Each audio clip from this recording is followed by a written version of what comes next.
Well, Bob, lovely to see you again. Thanks very much for coming out for this little interview. No problem. Maybe you could introduce yourself for everybody that's watching. Absolutely. And tell us a little bit more about the TGA. Okay. My name's Bob Mason. I'm the secretary and also a trustee of the Tay Ghillies Association. The Tay Ghillies have been formed since about 30 years, and we've done everything for the river that we can. We're the custodians of the river banks, and we welcome guests from all over the world to come and fish on the mighty Tay. The last 2 or 3 years, obviously, we've seen the decline of salmon. Right. Extremely worried about that. Yes. And not just for fishing, because it's more than that. The salmon is an indicator species of the health of our rivers and seas. Right. And we really need to make sure that we can do something about this, because if we lose it, it would be tragic. It's been here since the Ice Age. Yeah. So we really need to do something. So the last 2 or 3 years, we've started lobbying the Scottish Government and the Tay District Salmon Fisheries Board to probably do a little bit more to help the Atlantic salmon. Right. The Scottish Government has a wild salmon strategy, which we welcome. Okay. They've got an implementation plan to deliver the strategy, and it's good too. It's got says all the right things about what we need to do in the river, like removal of barriers, etc. But they're not delivering it fast enough. No. There's been a progress report for the first year, and really disappointing. So we've written to them saying that we really need to, you said you would deliver it at pace. Yes. So you need to deliver it at pace, and it's a fast pace, not a slow pace. Yeah. Okay. And do you feel like, were you a stakeholder? Was the TGA a stakeholder in that report? No, we offered to get somebody, a practitioner, onto the delivery group, and that was refused. They say they have enough practitioners from the board level and the FMS, which we disagree with, but that's up to them. Okay. And so, what is it that you hope to achieve through the TGA?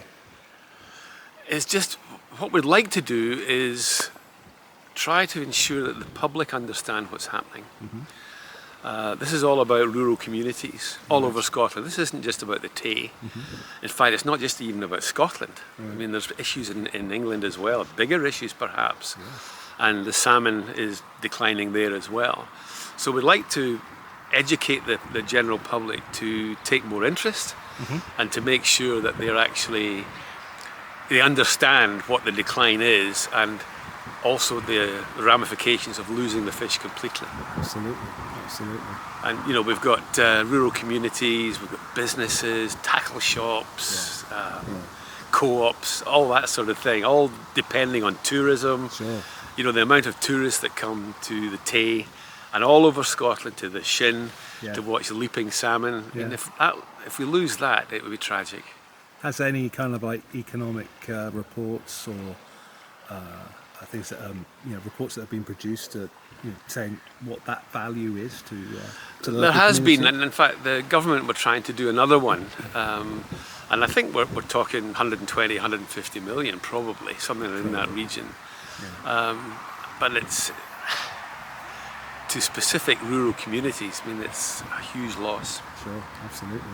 So the Tay Ghillies Association is made up purely of ghillies on the Tay? No, we try and bring in environmentalists as well. Anybody who's interested in the wild salmon and in the environment is welcome. We're working closely with environmental groups. There's a big program at the moment, the River Erich regeneration. Right. And we're looking at getting more money into that to do more in terms of tree planting, peatland restoration, sorting out riverbanks, that sort of thing, and making sure that the habitat for the wild fish is as good as it can be. And does stocking come into that as well? We would like it to, most definitely. We're at the stage now where stocking is probably necessary. The latest NASCO report says that stocking, if the fish is endangered, could well be of help. Yeah. And we'd like to see stocking brought in, not on its own, Sure. but as part of the implementation plan to bring it in and try and save and stop the decline, and if maybe even recover a little bit. Wow, okay. And so people watching this video, what can they do in their individual capacity to sort of both assist the TGA and also salmon fishing on the Tay, for instance? I think there's a number of things they can do. First of all, take an interest. Secondly, they could join environmental groups and help what they're doing, because some of them are really good in this area and all over Scotland. They could write to the local MSP and say what is happening, is it happening fast enough, and just keep the pressure on, because if you don't keep the pressure on, you're suddenly sidelined. Sure. A lot of these government departments have very deep pending trays, so unless you keep the things on the top, then nothing will happen. Absolutely. So really it's education, it's action, and keeping pressure on that we need done. And which of these environmental groups do you recommend? Oh, there's many around. Certainly in the local area, there's the Cateran Eco Museum on the Ericht, and I think there's a Mount Blair environmental group as well. So those are very active, extremely active. Very cool. And so, sort of paint a picture. What would you want to achieve, or what would you like to achieve through this effort with the TGA? I think if we can get the plan delivered, I mean the plan is a good plan, but it needs to be delivered at pace and on time. Right.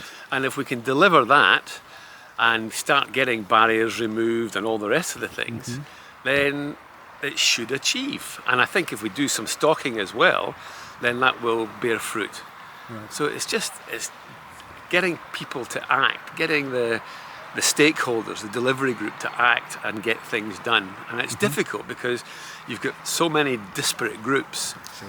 You've got Nature Scot, you've got SEPA, you've got Marine Directorate, Fisheries Management Scotland, the Tay District Board, the boards, the district boards. Yeah. And it's getting them all singing from the same hymn sheet is the real issue. And where do the riparian owners of fishing and fisheries, where do they come into this? Well, they should be really banging on the doors, because they're paying a considerable amount of money each year as part of the levy for the fisheries, and they should be saying, well, I need my money's worth here. Sure. And they will, they're going to lose business and lettings if the salmon disappears. Of course. Is it true that they every time a fish is caught, they have to pay a levy for each fish caught? Is that right? No. What it is, it's basically like a rateable value on your house.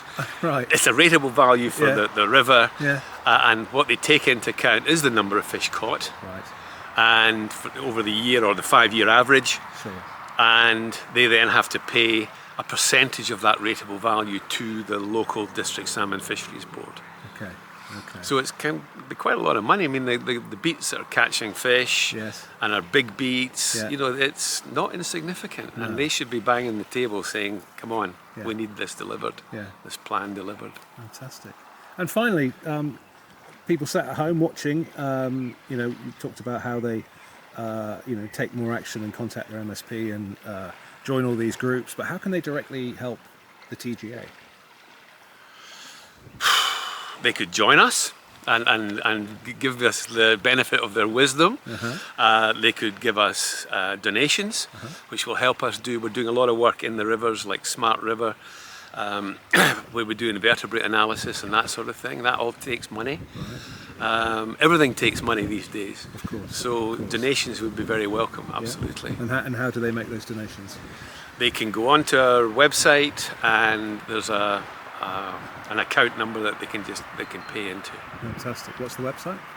It's the Tay Ghillies, tayghillies.co.uk. Brilliant. Good? Yeah, nice one. Thank you very much indeed. Yeah, Pleasure. Lovely. Thank you.